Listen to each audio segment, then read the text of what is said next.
A century ago, a conflict arose which would quickly become one of the most complex and controversial in the world. A conflict between two very different people for the same territory.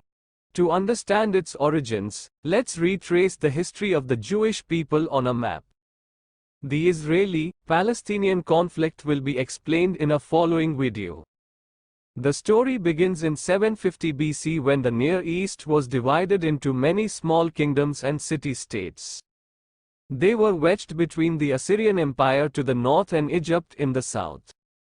Among them was the kingdom of Israel, whose people worshipped several gods, including Yahweh. In 722 BC, the capital Samaria fell to the Assyrian Empire.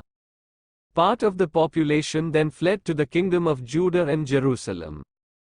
But they would be followed by the Assyrian army as they continued their expansion towards the south. The region then remains under their control for a century until the fall of Nineveh to the Babylonians. Egypt and Babylon would then compete for territories of the old empire. But the Babylonians quickly take over and project their power in the region. Jerusalem resists this new rule and rebels. The Babylonian army then returns to besiege and destroy the city. Much of the population is then moved to the capital. In 539 BC, the Achaemenid Persian Empire takes over Babylon. The new king authorizes a free passage for Judeans, prompting many to return to Jerusalem.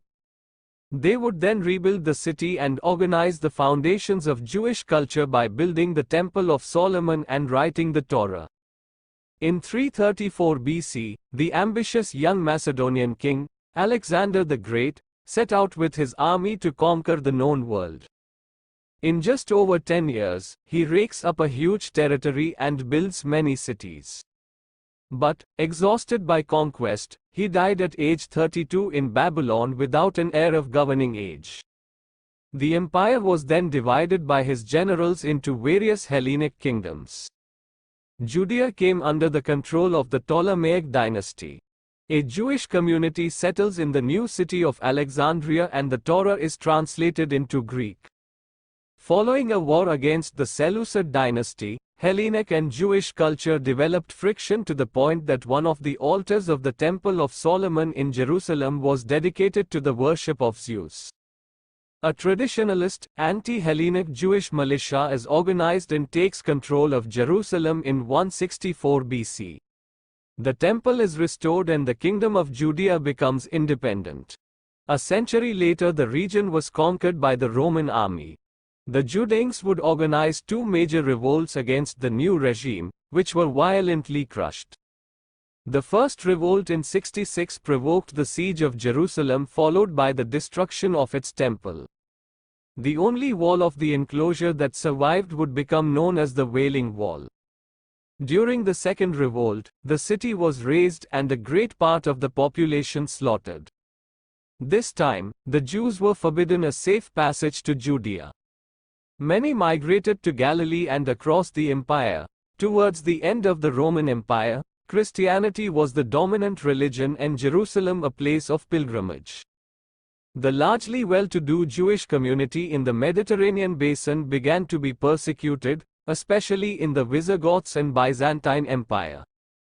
In the 7th century, following the birth of Islam, begins an Arab conquest.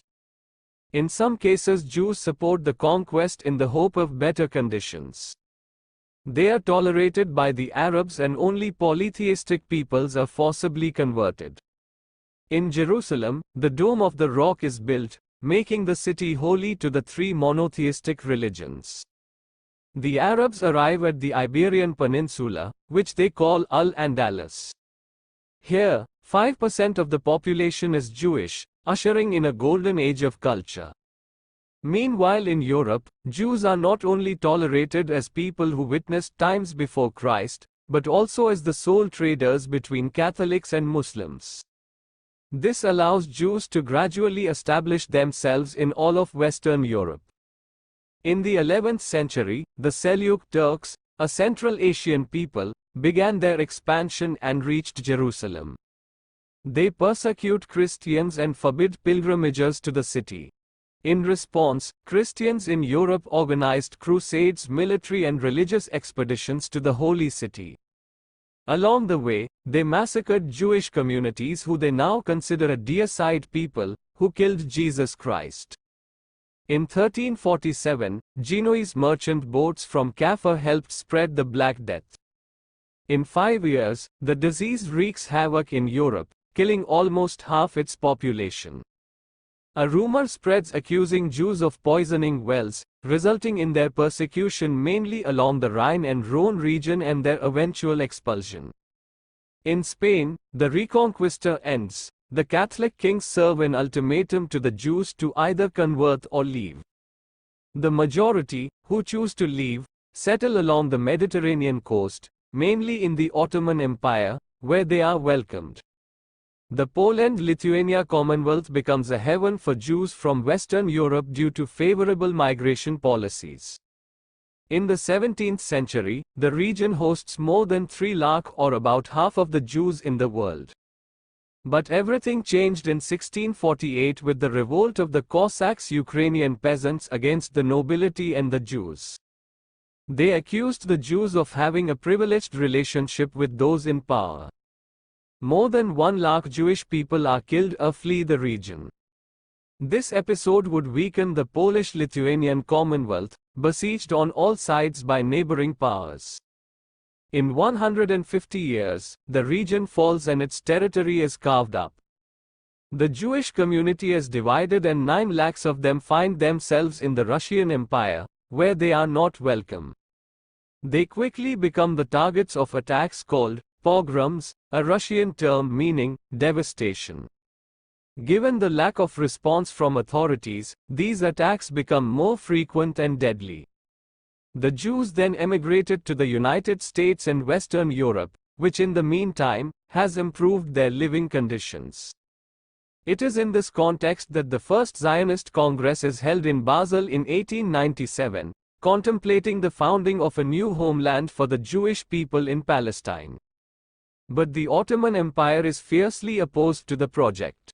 A few years later, the First World War breaks out. The Ottoman Empire fought alongside Germany. When the Allies were in trouble and desperately sought further support, the then British Minister of Foreign Affairs Arthur Balfour wrote an open letter, promising a Jewish homeland in Palestine in return for Jewish support. In parallel, they support the Arab rebellion against the Ottoman Empire by promising them independence in the liberated territories. At the end of the war, the map of the Middle East was redrawn and divided up between the European powers. Palestine comes under the British mandate, marking the beginning of the Israeli-Palestinian conflict.